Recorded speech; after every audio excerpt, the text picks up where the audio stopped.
If you've ever found yourself spiraling down a late night rabbit hole of what am I meant to do and why haven't I found it yet? And let's be honest, who hasn't? Then you're in the right place. I'm 𝗃𝗃𝗲𝗿, career clarity expert and 5-time certified career coach, and I'm here to help you navigate the question of how to find a career that truly lights you up. On Career Clarity Unlocked, we're all about those light bulb moments. I'm talking to people who are still trying to figure out what they're meant to do, coaching them live to reach that magical, yes, this is it moment. And we'll also hear from those who've already found their dream careers and figure out exactly how they did it. Whether you're looking for inspiration or actionable advice on finding a career you love, I've got you covered. Time to unlock some career clarity. Let's dive in. Welcome back. Today, we're diving into a topic every ambitious professional needs to master: how to take control of your career in the corporate world. We'll uncover what it really takes to navigate corporate politics, conquer workplace challenges, and break through to senior leadership roles. If you've ever felt stuck, unsure how to make your voice heard, or are ready to stop playing small and start playing smart, this session is for you. Stick around as we learn how to embrace the corporate game and win it on your terms. Get ready to take actual steps toward building the career you love. And I couldn't be more excited for the experts joining me today, Kendall and 𝗃𝗃𝗲𝗿. As the founder of That Career Coach, Kendall helps their clients and followers understand how to find progression, recognition, and support in their careers. She helps her clients learn to play the career game and navigate corporate politics for their ultimate success. She also regularly supports her more than 500,000 followers across Instagram, TikTok, and YouTube. 𝗃𝗃𝗲𝗿 is a Silicon Valley leadership coach championing a new reign for women in tech. With connection at the core of her coaching philosophy, she founded 𝗏𝗏𝐼𝗃𝗏𝐼 to create a safe container for women to conquer the corporate BS as queen. Welcome, Kendall. Welcome, Shab, to the 12 Days of Career Goals. So excited to be here. Thank you both for spending this hour with us here today. And I want to kick it off with you, Shab, and hear about your own story. And I'm hoping that you could share a moment with us that was earlier in your career, where you realized the rules of the corporate game weren't what they seemed. How did that realization shape your approach to leadership and success? Yeah, so I was actually really lucky to have a mom who was an engineering leader. So she had been playing this corporate game for a long time, since the 80s, right? And so she was constantly telling me this before I even started working. And it wasn't to scare me, but it really was to prepare me for what was to come. Despite that, she always said, you can handle it, you're smart, you're capable, and you have everything it takes to be successful. So I had a lot of that motivation and confidence to be able to take it on. That being said, what I learned very early on is a couple of things. You need to be an advocate for your own work, and you can't assume anyone is going to do that.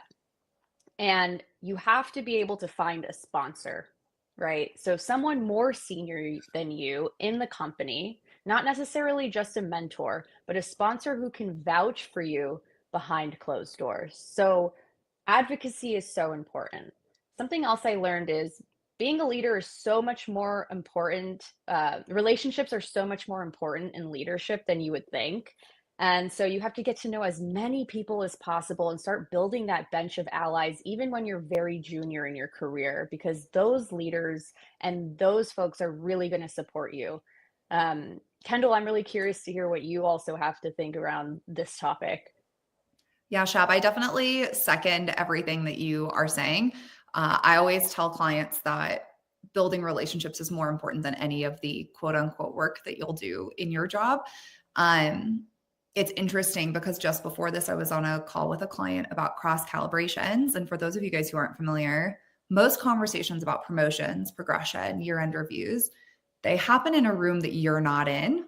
And you're being discussed by different leaders across the organization, not just your boss. So I think, Shab, to just build on that last point you made, it's not just about having your boss know what you're doing and like you, but it is about that sponsor that you mentioned and having advocates more broadly throughout the company who are willing to say, Shab's amazing. She should be promoted. 𝗃𝗃𝗲𝗏's great. She deserves credit for this great project she did.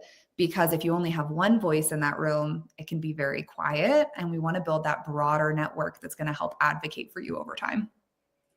I love both points that you brought in and how important advocacy is. And I think it's so fascinating, Shab, that you grew up with a mom who could give you the basics of that information, because not a lot of us get it.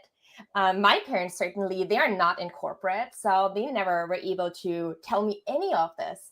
So it gives you probably a head start in having an idea of what is important and what not in corporate. And Kendall, I know you talk a lot about learning to play the career game. Are there any misunderstood rules about corporate politics that people get wrong?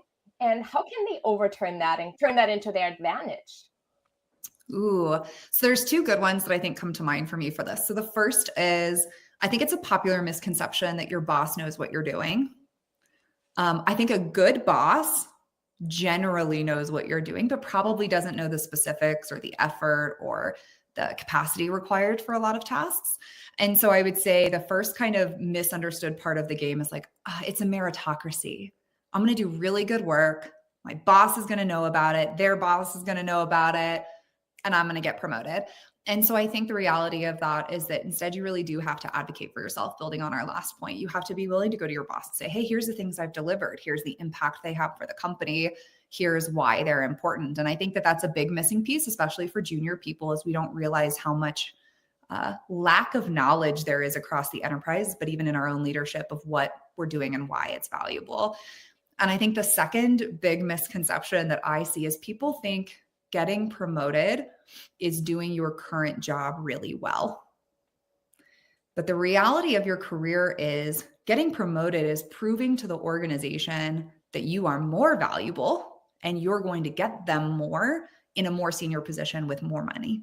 So a lot of the time when I'm coaching clients through how do we progress our careers, how do we get promoted, it's a lot about selling to your boss and your leadership team. Like, hey, as a manager, senior manager, director, here's what I'm going to bring to the organization. Here's the value that I'm going to add in that role while displaying the skills required for that role in your current position. So I think that those two pieces of, it's not just a meritocracy, it's about educating people on what's going on. And then that your promotion needs to add value to the company. It can't just be, I'm great at what I'm doing, because for that, they could keep paying you what they're paying you now. If you can master those two pieces, really, I feel like the game starts to make a lot more sense. But Shab, I'd love to hear from you as well. You know, if there's anything that I missed or if there's things you'd love to add to that, because I know that this is also a space where you're very clearly the expert as well. Yeah, no, I think you hit the nail on the head, Kendall. It isn't a meritocracy. And knowing that kind of feels demoralizing at times, but it also, you know, so you're like, what's the point? But there is a way to play the game. And that's what we're talking about today, right? It's a game, and all games have rules. And this is one of the unspoken rules, that it's not just based on what you did, it's based on who you know, and it's based on your ability to demonstrate that you can add additional value at that next level. It's basically an ROI game. Are they going to get an additional return on their investment in you by paying you more, by giving you that more senior title? That is so huge what you both just said. Because when we go back to the myth of if I do my job really well, but all you're proving in that moment is, oh, we should keep her in this role because she's great in this role, like, or he or she is great in this role, like, we're definitely not going to promote her or him, but proving that you'll deliver even more value in that next level. And Shab, I know that you are really championing women stepping into senior leadership roles, especially in male-dominated industries. Are there any inner shifts or mindset changes that women should or you recommend for them to embrace when they transition into leadership roles, especially in environments where they face resistance? Yeah, I think a couple, right? So one is, don't think that everyone is out to get you. And I only say that because the narrative right now out in the world is that, I mean, we've been talking about it. It's not fair. Women have it harder. There's so much around the gender bias, sexism. Okay, that all exists. But if you're constantly thinking about that, it's going to be a big part of how you do your job.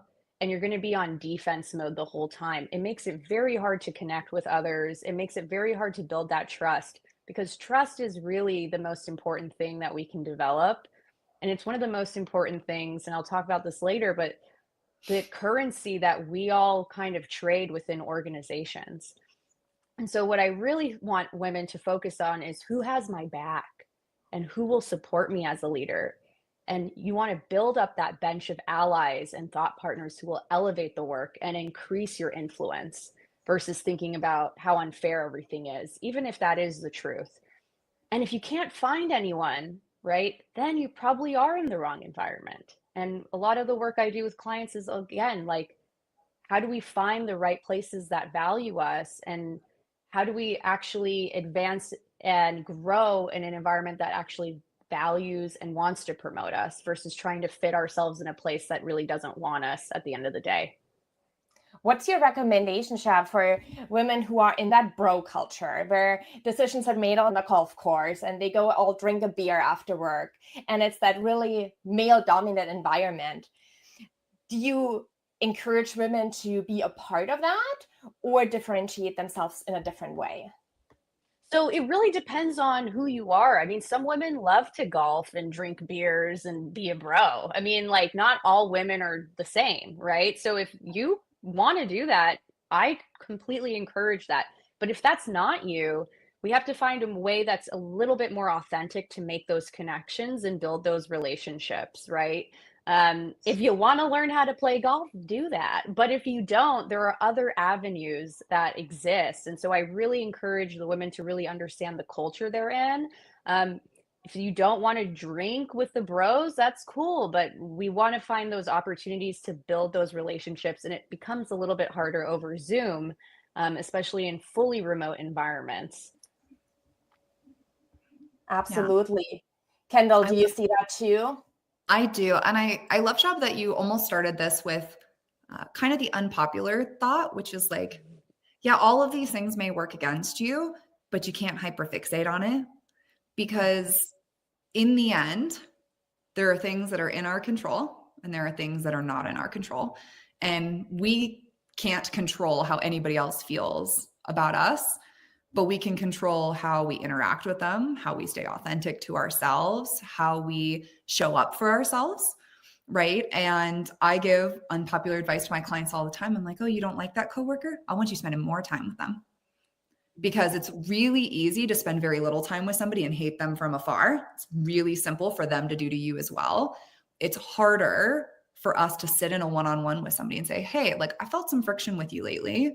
I'd love to understand your expectations of me on this project so that I can make sure we're working together as efficiently as possible. Let's have this conversation. Now, obviously, there are exceptions to that. We're not talking heinous workplace acts, right? Which, like, that's what HR is for. But for that every day, like, man, maybe I just don't connect with this guy, or this guy is the bro who goes golfing and I'm more the sit at home with a cup of tea and knit kind of gal. It's okay to be different and still forge connection in a way that's authentic to you. And so I love, Shab, that we're talking about how women in leadership, you can be yourself, you can still be successful, even in an environment that maybe wasn't built for you, but in a way that you feel empowered to deliver great work, great results, manage your team, lead your strategy. That's ultimately what I think it comes down to, is if you show up as you and you make intentional moves, those things can't hold you back for very long. 100%. Love that from both of you. One big piece is being authentic. And I truly believe that is what gets us to success in our career. We can only get so far being inauthentic. So being who we are and finding the environment. And the other piece I love that both of you touched on, and I agree, it's unpopular advice to not be so focused on all the negative stereotypes and biases. But I think the way to overcome those biases is not by being negative and repeating them and getting really stuck in that cycle, but by showing off, okay, yes, this exists, but I focus on what is in my control, as both of you had said so perfectly. It's a way more empowering perspective. Just one more thing, right? It's so disempowering to feel like you're a victim than it is to feel like you have some agency and control. And so I think you know, everything that we said really leads the client or the individual to feel that responsibility. I get 100% with you. It's about being in control. Yes, 100%. And that doesn't mean we have to ignore or say like, oh, this isn't true or this doesn't exist biases.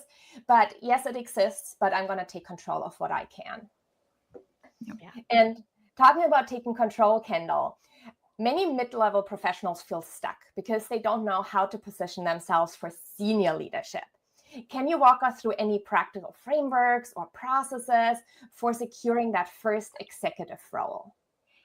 Yeah, so I often talk about, I think the jump from senior manager to director, in my opinion, is one of the most challenging that happens in corporate, because as an individual contributor, your most important skill is really your technical skill, right? Can you do your job effectively, well, on time, with organization, et cetera? Middle management, we introduce managing and delegation, but still really within the realm of delivering a technical skill or a technical deliverable.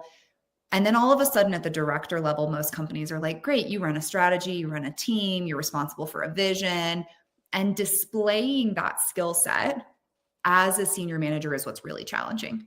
It's not being capable of it. A lot of us believe we're capable of doing director and above executive level work, but how do you show it? And I think to do that, you really have to build on what Shab said. You have to take agency and you have to be willing to do work nobody's asking you to do. So one of the things I encourage most of my clients, if they're looking to make a jump into an executive leadership, is nobody's going to ask you, what's the strategy for your team and your 2-year roadmap? And how would you organize your team in order to support that vision? Nobody's going to come to you and outright ask that. Maybe a really good boss might, but like generally it's not going to happen that way. Take that agency. Say, this is my sphere. No matter how small, you can manage one person for all I care. You can manage no people for all I care. You, yourself, and I. Here's my strategy. Here's the value it adds to the company. Here's how it connects to the company's goals and objectives. Here's the resources required to deliver that strategy and the timeline that takes. Those are the skills executives are looking for when they're looking to put people into an executive level position. They're not looking for somebody who has taken one more certification in AWS, though I love it. Good for you. It's not about somebody delivering 52 bulleted items in their year-end review. It's those people who take initiative, show their strategy, they have a clear direction. And I would add on to this that you have to have strong leadership skills, not management. Management will get you stuck in middle management forever. But how are you leading a team forward? How are you developing? How are you coaching? One of the things I had a great mentor tell me once is that he's constantly in the job of replacing himself. And if he's not replacing himself fast enough, he's not leading his team well enough. And I really carry that in my career, that everybody who works for me should be able to do my job. That's my goal, is to get everyone who works for me at my level of capability so that I can go do the next thing.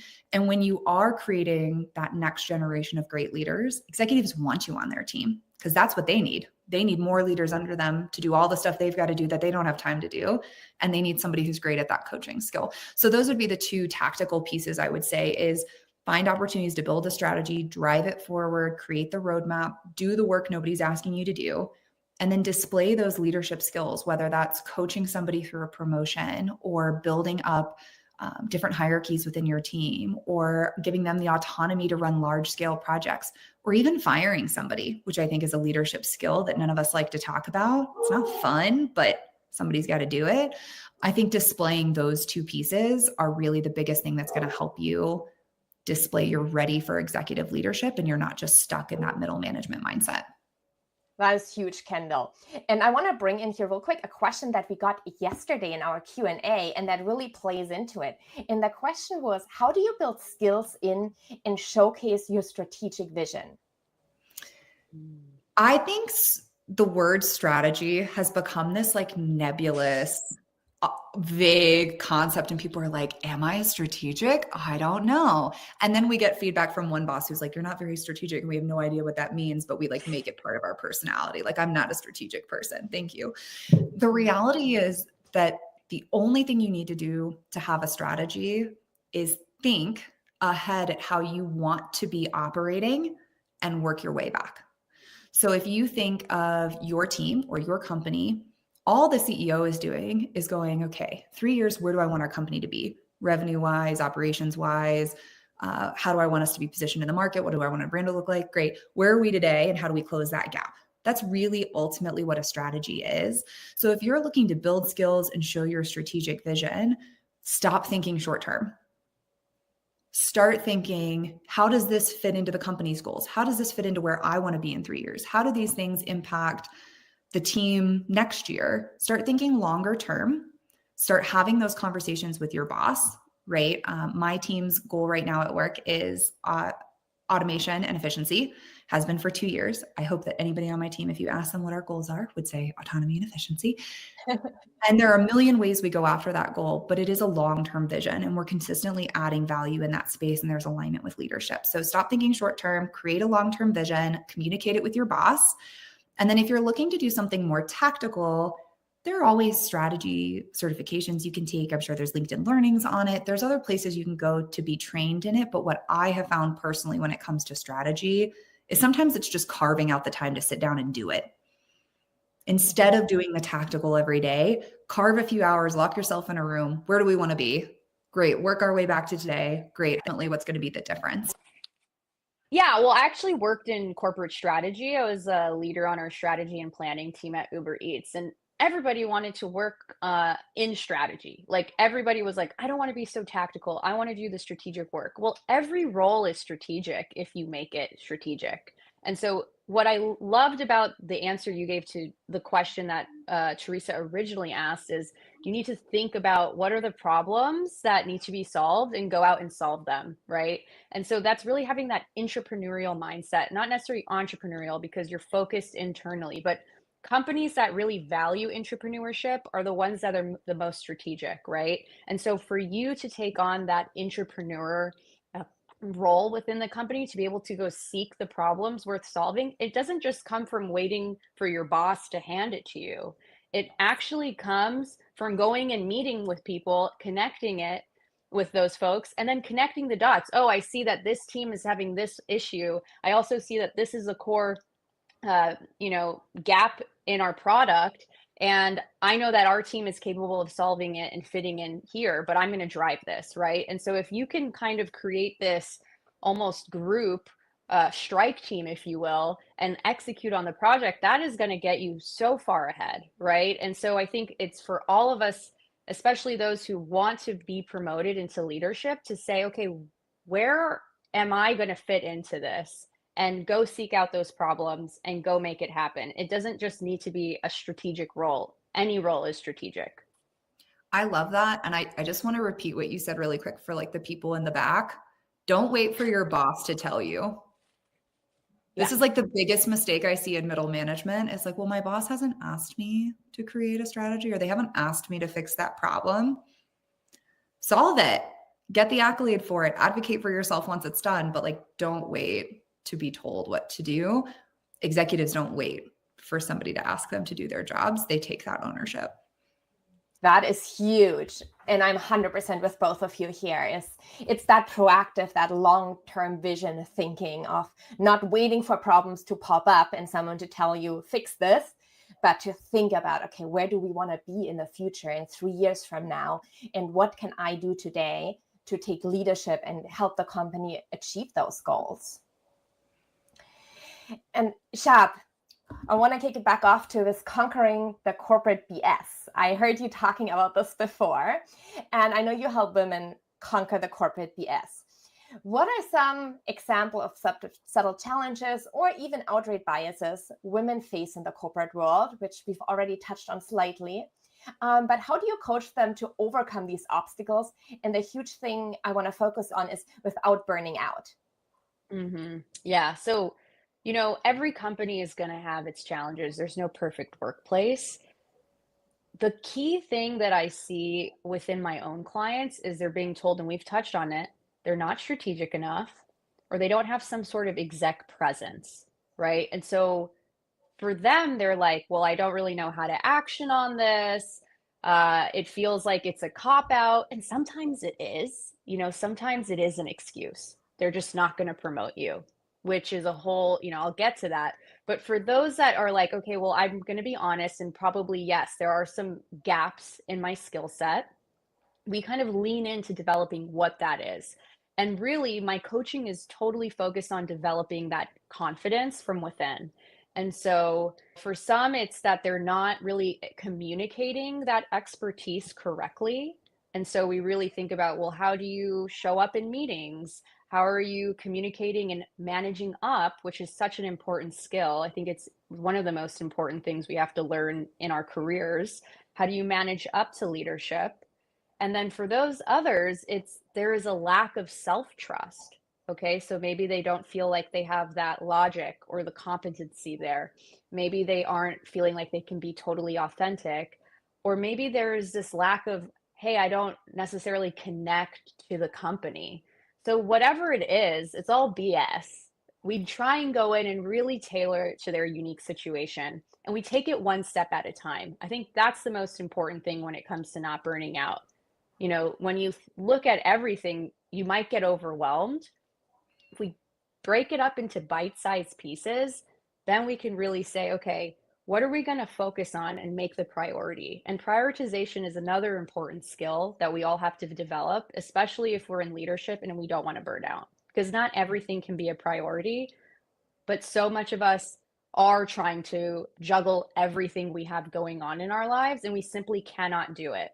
It simply isn't, there isn't enough time. So how do we prioritize in order to be effective? Yeah. I think, you know, Shab, you mentioned that sometimes bosses just don't know what to tell you. And I think we could have a whole separate 12 days of career goals on just that topic alone of like how managers need to learn to give feedback more effectively. That's a whole aside.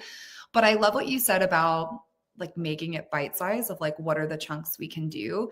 And something that I work with a lot is like, what is the theme in the feedback that we need to improve? And what skill do we need to build to solve that theme? Because a lot of the time managers give 52 things of like nitpicky, like, oh, well, this one spreadsheet had an error and you didn't schedule this meeting on time. They give nitpick advice. And you're like, listen, I'm trying to become an executive. This is not helpful. So what's the theme? How do we take it as a learning opportunity to go develop that skill and go implement it?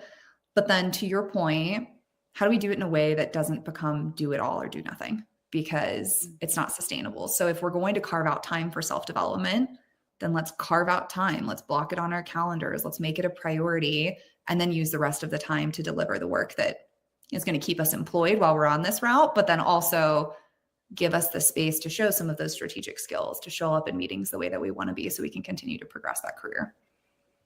Those are great strategies and advice. And I want to dive into this a little deeper with building on what we talked before. Now, if we're talking about that jump from middle management into an executive role, which Kendall, you had said is one of the hardest promotions you're probably going to go through in your career. How do we not burn out doing that? Because as a middle manager, there's a lot on your plate. Usually you have your workload, you have employees, you have responsibilities. And now we're adding on, okay, now you need to do everything that positions you for that executive role. How do you handle that? Shab, do you want to take it? Do you want me to take it? Who wants to take it? Oh, Kendall, I want to hear from you for sure. Then I can take it. Yeah, I'm like, I want to hear, I'm like, is this my question? Is this Shab's question? I'm excited. I want to jump in. I think when we're trying to do so much, we need to have good tactical systems in place. And Shab touched on it earlier, we need good prioritization. Like we can't do all of the things. And building that two-way communication with your leadership, I think is really important during this transition as well of like, hey, I'm happy to take on this new ask you've come up with. Is it more important than these 72 other things you have me and the team doing? Is this more valuable? Sometimes it is. Great. What's that trade-off look like?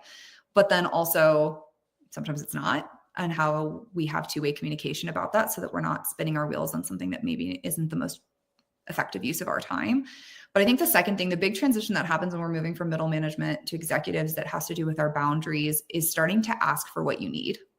And I think women especially can really struggle with this, right? Where we think we just have to do all the things. My boss came to me, they asked for this other thing. I'm just going to take it on because I know the team's overloaded. So I'm just going to do it. And we just pick it up.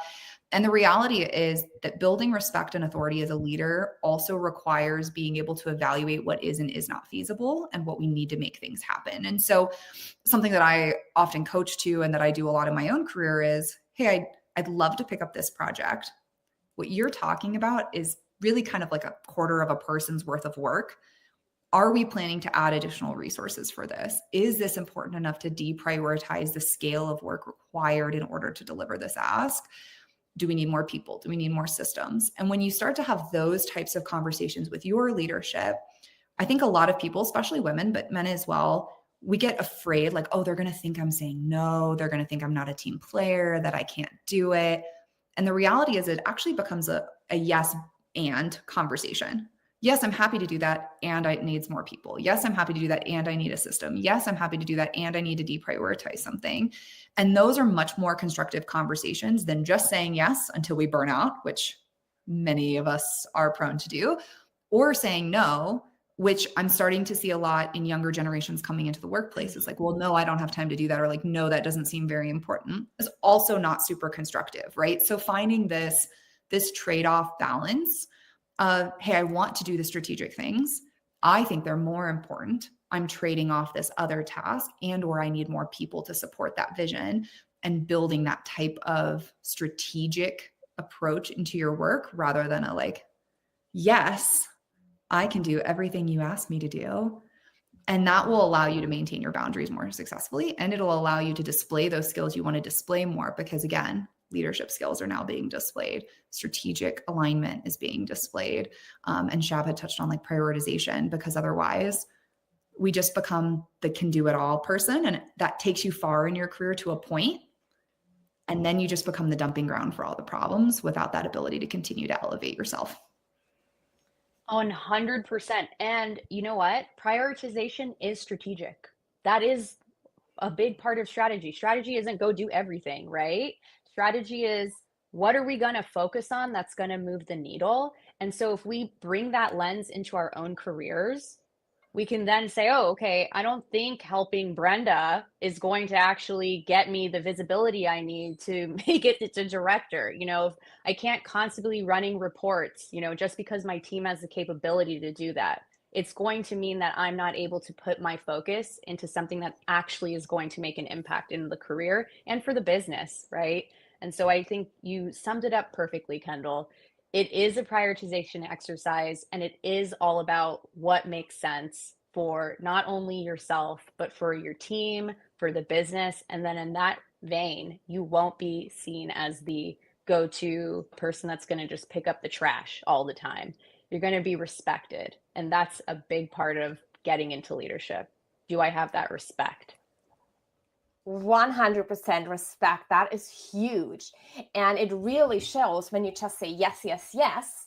You don't display leadership skills, strategic thinking. You're not asking for respect. But when you come in that way that both of you demonstrated of, yes, but is this really important given the strategic vision? Your manager suddenly is like, oh, wow, he or she, they are really thinking ahead. And that really solidifies more of that respect that you need in the company. And I want to bring in the concept of influence. Kendall, influence is often key to corporate success, but it's also a tricky concept to master. What advice do you give professionals on recognizing their unique influence and then leveraging it to rise into leadership positions? So I think building influence comes down to building relationships, right? And Shab kind of touched on this earlier, but it is very challenging. It is possible, but it's very challenging to get a lot of work done if you are not liked, appreciated, respected, and have influence, right? Back in the early 2000s, we would have called these like the bulldog employees. I feel like that's not PC anymore, but the people who like came in who like brute force push projects across the finish line. And the reality is that in the end, work is about relationships. And when it comes to mastering influence, whether that's to deliver a project, whether that's to get promoted, whether that's to progress your career, the number one ingredient in that is one-on-one time with people.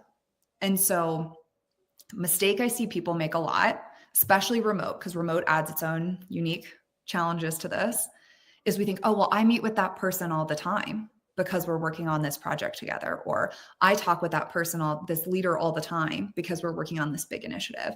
But we don't spend any time investing in like a one-on-one foundation. And when we have that one-on-one foundation, our influence in a group setting is going to be so much stronger. Because if I've talked with Shab this week about what's going on with her kids, what's going on in her life, and she expressed to me, oh, I'm so frustrated. Finance is making me crazy this week, but like, we'll get through it. And then we end up on a group call where finance is asking for a bunch of stuff. And I say, hey, is there a way that I can step in and support with some of this? I know Shab's had a lot going on. Is that something that you'd like my assistance with? My team could take that if it alleviates some pressure. Now, not only do I have a one-on-one relationship, I'm adding value to her. And then when something comes up where I'm like, hey, Shab, I really need your help with this. She's like, girl, you got it. What do you need? When do you need it? And so when it comes to being remote specifically, this means carving time to have 15-minute virtual conversations with people. I hear the excuse all the time, so I'm going to touch on it really quickly. Oh, but we're all so busy. They don't have time to chat with me. They're so busy. And they are busy. But like, if we were in the office, you would grab coffee with them and not think about it twice. So like, we can carve some time. And we can say, hey, I just want to connect with you. It's not going to be every week. Let's not go crazy here. But like every other month, every quarter, I just want to have some one-on-one time, chat with you, make sure I'm delivering to your expectations. So I think mastering influence for progression and for delivery, it comes down to building those strong relationships, those one-on-ones. And the second piece of it is having clear communication about expectations. So something that I do with all of my clients is I have everybody go through a like, how do I want to show up at work exercise? And I've done this with thousands of people and nobody's list is the same. Everybody wants to show up at work a slightly different way. But the reality is if we have expectations for ourselves, we expect the same of other people, right? If I'm highly organized and I'm not going to miss a deadline, I expect that Teresa is not going to miss a deadline either because quid pro quo. And so a lot of the time, influence can be about understanding what unspoken expectations other people have for us. So when there's tension or when there's friction, my favorite question is, hey, I want to understand what expectations you have for me in this project and this role and how I could best deliver on them. Every time I've asked that, somebody has said something that I'm like, that was not in my head as one of my expectations. And so when we're building these relationships with intention, we're spending this time, we understand the expectations people have of us. We're able to meet those expectations or exceed them intentionally. Don't be working yourself to death here and burning out, but like with intention. And that's going to give us the influence to nudge other departments to do certain things or encourage people to follow a certain vision or get people aligned with our ideas and our projects or help us solve those big problems Shab mentioned across the organization that we want to go in and fix for our boss to see. And then when it comes time to promotions, the people who are sitting in that room are like, oh, wow, Kendall, like, she's such a great communicator. She's such a great project manager. She's so organized. And some of those things they may have seen in your work, but most likely they saw them in your one-on-ones and that's what stuck with them. So really being intentional with your time and focusing on the person, that's going to help you really start to build that sphere of influence that you're going to need long-term. Yeah, something I would just add to this, just as a metaphor, it's like you're making deposits into the relationship bank. And so when you need to make a withdrawal eventually, they're going to be there for you. And so you can't just go in, especially if we're just slacking people all day. Hey, I need this. Hey, I need this. Like that's not building a relationship. And they're probably not going to respond very quickly, right? They're just gonna be like, oh, she's asking me for something again. I don't even know her. I mean, that's happened to me. I've probably been that way too in the past. I'm not going to lie, especially under deadlines and pressure. But if you're able to really connect with everybody and get that face time, you build that rapport. That's so important, and I think that's one of the soft skills that we need to have organizations pushing more. It is a core part of how effective we are at getting things done. It makes things so much more efficient. And so if you're not making regular deposits into those relationship banks, I think that's a very easy action item to start just doing immediately, getting those 15-minute calls on the calendar. And I just think it is such an important investment in your career. Huge. Yes, absolutely. And scheduling that time, because as you both said, we're busy. 15 minutes aren't just going to pop up somewhere on our calendar, be like, you have 15 minutes of free time, as much as I wish that would happen. But actually being intentional about it and scheduling that time and making it a priority, because it really is. Now, when we're talking about influence and making deposits, the word that comes back to my mind is authenticity.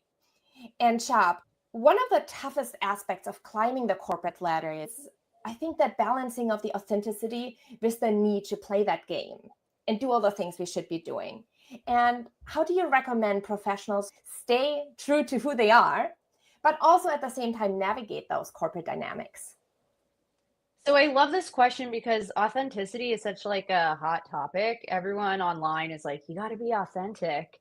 And nobody really tells you what that means. And so for me, I love this because at the core, authenticity is one of the key drivers of developing trust within organizations. And we talked about this all throughout this call, but trust is the most important currency that we are trading within these companies, right? Even in that interview, you're trying to build trust with the interviewer so they give you that offer. It's the same thing once you have the job. How can I continue to develop that trust? And there are really three core drivers of it, and authenticity is one of the drivers. And so when it comes to being authentic, it doesn't mean oversharing or bringing your dirty laundry to work. It doesn't even mean you have to bring your entire self to work. And I know that's people are always really like, yeah, bring your whole self to work. Well, I think it means really living in accordance to your values and aligning what you say and what you do with those values so that your team can get a great sense of who you are, your leadership can get a great sense of who you are, and that you are able to feel like you can bring your unique perspective and lived experience to whatever problem you need to solve. And so I think one of the most important things is actually having that perspective and developing it. And sometimes we don't feel confident in it. And that's why we don't share, or we don't feel like we can bring that to the table. And so for me, when we say we want more authenticity, that's on us. That's our personal responsibility, but it's also on the companies. And companies need to develop psychological safety and create that so that teams and leaders and individuals can actually innovate and bring those ideas and unique perspectives to the table. There's a really interesting study around this. Even though we want more diverse teams at companies, if a diverse team isn't able to be authentic, if there is a lack of empathy, they perform worse than a homogenous team. And I think that's really interesting. And that, again, comes down to this whole thing of, can I be myself and actually share what I want to share at work? If that's not in place, then this whole authenticity conversation is a moot point for companies. So they really need to put their money where their mouth is and actually develop safe organizations where innovation is actually valued and unique perspectives are actually valued. Totally agree. I think there's two things I would touch on with that, Shab, that because I love where you're going with this.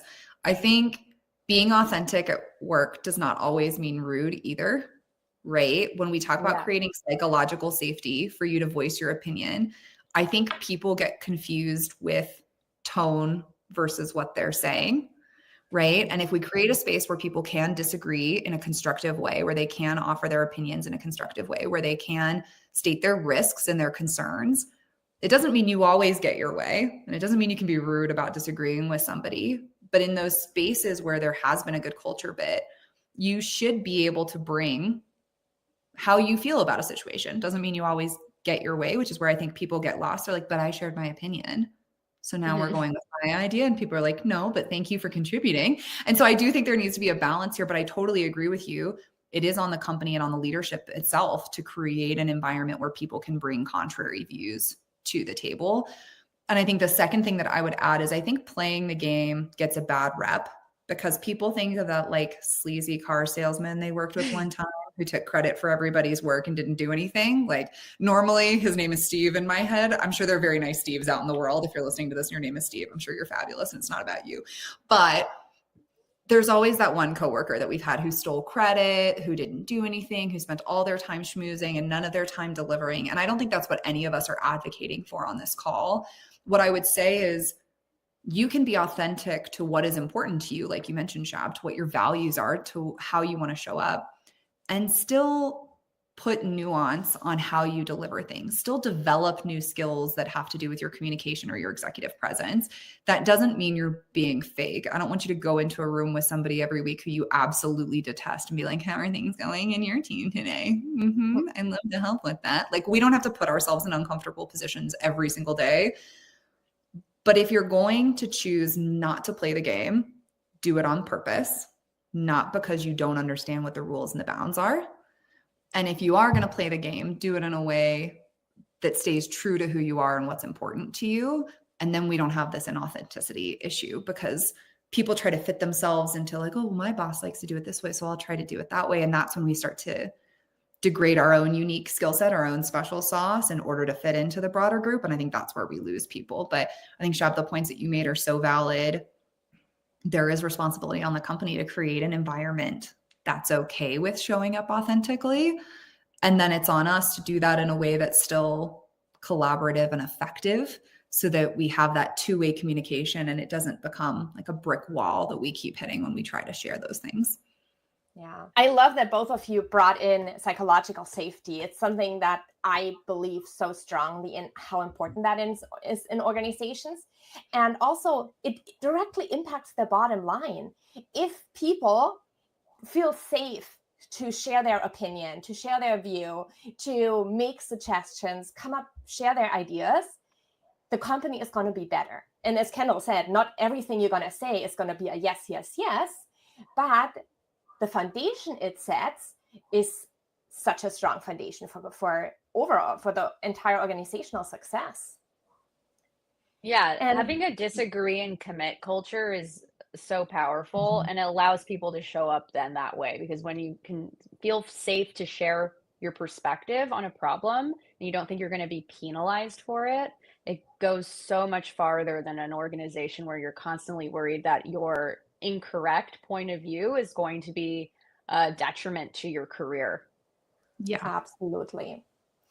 Now we're almost in 2025, 20 days away, which is actually super crazy. And I want to, before we go into Q&A, and I already see great questions coming through here, but everyone in the audience, please share your questions in the chat. We're going to have time for Q&A and try to get to as many of those questions as we can. But before we go into Q&A, if someone in 2025 wants to step into senior leadership, Kendall, what is the single most important thing they should focus on today to set themselves up for success? I would say communicating what they want. Don't expect your boss to read your mind and know that you think you're ready for a director level role or a senior director role or a VP role. They don't read your mind or know, candidly. And so I would say, if you're going into the new year and you're like, 2025 is my year, gonna get that next level, gonna get that promotion, those conversations start now. When we're setting goals, how do my goals align with this expectation I have of year end? Hey boss, I'm expecting to get promoted at year end. Is that feasible? What gaps do you see between my performance today and me performing at the next level that I can work over the next 12 months to close that gap? If we don't have those conversations early, one, we end up disappointed because we get to year end, and unless a miracle happened, we're probably not getting promoted, and it's a bummer. But two, I feel a lot of people are afraid to have these conversations because what if their boss gives them an answer they don't like? Like, hey, you're not getting promoted in 2025, or hey, there are huge gaps between your performance and where we need to see you at the next level. But the reality is, as an individual, you cannot make educated decisions about your career if you don't have all the information. So have the conversation in January. If there's a possibility, now we're aligned, we have a strategy, we know what goals to set. We go back to what we talked about earlier, strategic vision for our team. We're creating those goals. We've got alignment with our boss. We're closing gaps. We're on track for end of year. And if our boss comes back and says, hey, no, that's not going to happen, then we self-assess and say, okay, am I comfortable with waiting longer? We still want to establish those goals, that vision, start tracking towards it. Or do I need to start looking internally in another team or externally at a different company in order to hit my timeline objectives? So what I would say is, number one thing, if you're going into the new year and you're like, I'm ready, executive leadership, here I come, start to have those conversations, start to prepare yourself, gather as much information as you can about what needs to be done before you're expecting it to happen. Otherwise, you're just going to hit that roadblock and you're going to be like, but I don't understand. I did all the things Kendall and Shab said to do on 12 days of career goals, and I'm not magically promoted. So make sure that you're having that autonomy and that ownership as well. I'm curious, Shab, what you would add to that as we go into the new year. I mean, I love the answer you provided. Having a conversation, even if it's uncomfortable, is so important because, as you said, we can't make any decisions or move forward unless we have the information or data. And even if the data says no, then you have information to make a decision on, right? And so you don't want to be left at the end of the year thinking, I did everything, I hit all the core competencies, and I'm still getting the same feedback, right? Have conversations not only at the beginning of the year, but throughout the year. Be the one who is advocating yourself for the entirety of the year, because if you're not constantly bringing it up, then it might just fall in the cracks. And that's the worst thing, right? You're going to leave disappointed.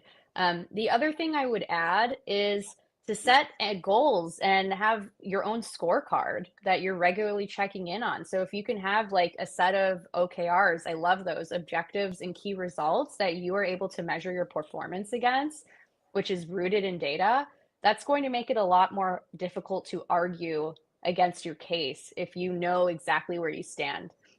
And so build up that case throughout the year, build up all of the data and package it up so that it's hard to argue, make it so easy for your manager or whoever to be able to vouch for you. Make it like you're handing it to them on a platter, right? And so that just comes with regular communication, that comes with how we present the information at the end of the day. And this is so relevant to everyone, that you want to communicate and then deliver it on a silver platter to them. You wanted to make it easy, as you said. This is brilliant. And I want to move into Q&A here. And I'm really curious. We have one great question here. What advice would you give to address ageism in the workplace, especially in tech, where the average demographic is younger? Yeah. Well, I saw this with my parents as they were engineers, both of them. And so as they got a little bit older, there was a lot of ageism, and eventually they decided it wasn't worth it. And so they left. How would you deal with it? I think it, again, comes back to what Kendall and I have been talking about. How do you build relationships with folks such that, you don't have to like speak the same lingo, but it's like, how well do you know someone? How well respected are you, right? And so for me, the advice I would give here is always go back to, okay, how can I further connect with this person or with this group? And again, if you don't feel valued at the company, and if you feel like, hey, this isn't actually a place where I'm able to build that connection, it's a good piece of data. Then you could make a decision. Do I want to be here? Can I go somewhere where I feel a little bit more valued? And so I think, again, taking that agency and responsibility and not feeling like you're a victim of a circumstance, but really saying, okay, I'm an owner in my career and this is no longer serving me. What am I going to do here about it? Yeah.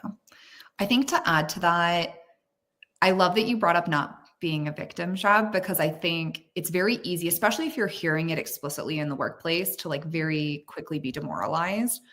But see it as, if I look through that, what type of feedback am I actually getting? Is it about reluctance to learn new ideas? Is it about learning new technologies? Is it about communicating more effectively and getting to the root of what we need to learn so that we can continue to grow and develop? Because no matter where you work, there's always going to be those opportunities for you to continue to become a better version of yourself. And so I think honing in on those where you can is helpful. And I think when it comes to ageism, I mean, I face this all the time in my career in the reverse, where I was the young girl on the leadership team with a bunch of older gentlemen.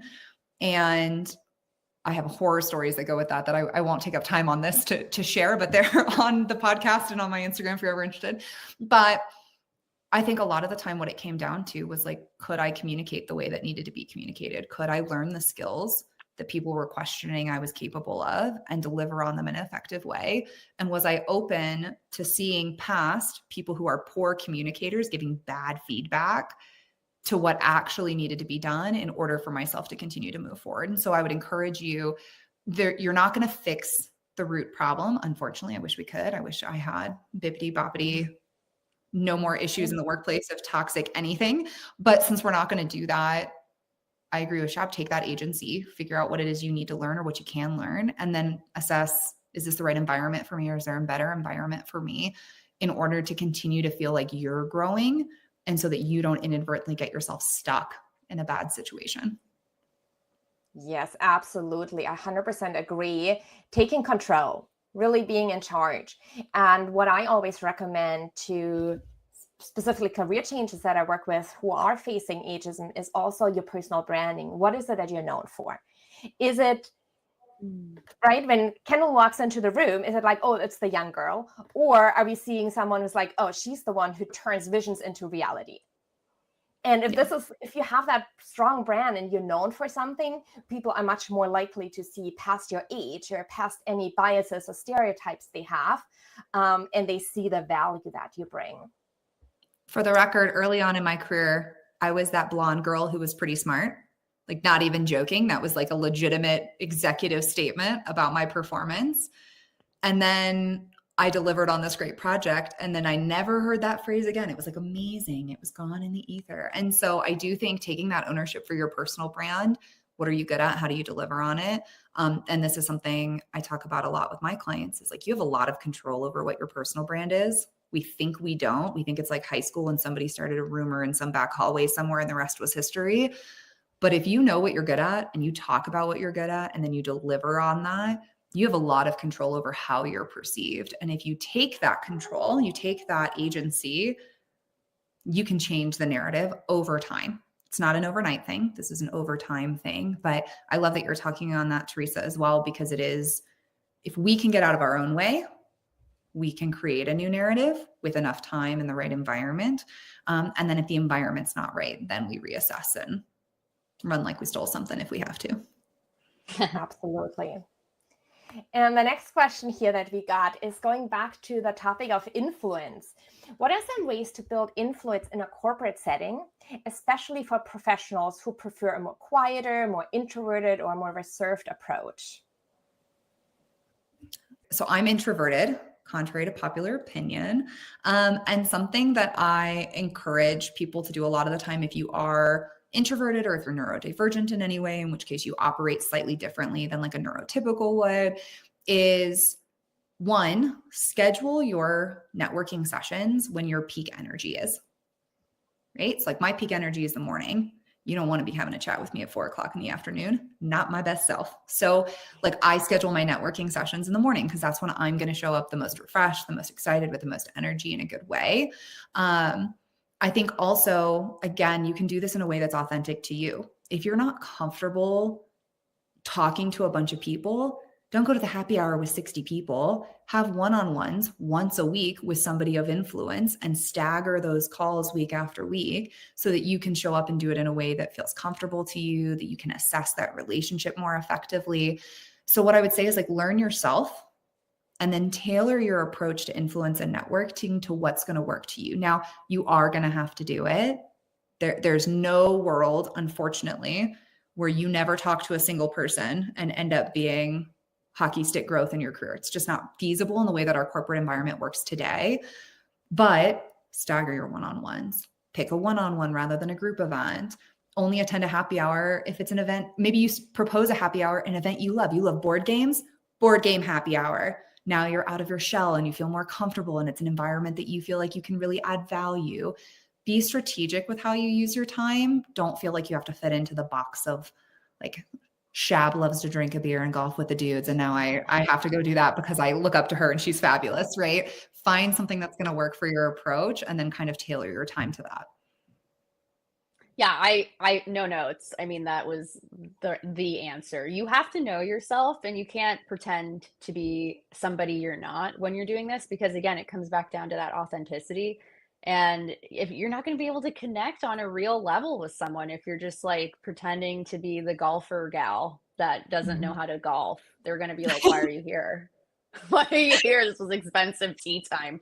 So and that would be me. I'd be like, I can do it.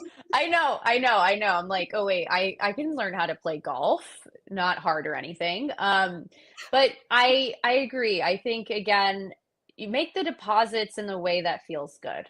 That's the most important thing here. But make the time for it, like Kendall said. It's super important. Relationship building is the most important thing. How we communicate with one another. These are all very core parts of our jobs, even though they might not be core competencies. That's the way to play the game. Absolutely.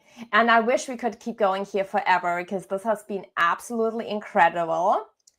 But we're going to answer all the questions that still coming through in the Slack community. So feel free to continue asking your questions. And before we get off this call or this session, I want our listeners to know how they can connect with you and learn more from you and follow you. Let's start with you, Kendall. Where can people find you? So I am that career coach pretty much everywhere. So Instagram, TikTok, YouTube, the podcast, Secrets of the Career Game, pretty much anywhere that has that career coach, and especially .net. That's the website that's got all the information. So you can check me out there. I'm also very active on LinkedIn, where I post a lot of the same content that I have on my other social media, as well as written encouragements and posts for you guys. So love to connect with anybody who appreciated today's session. Amazing.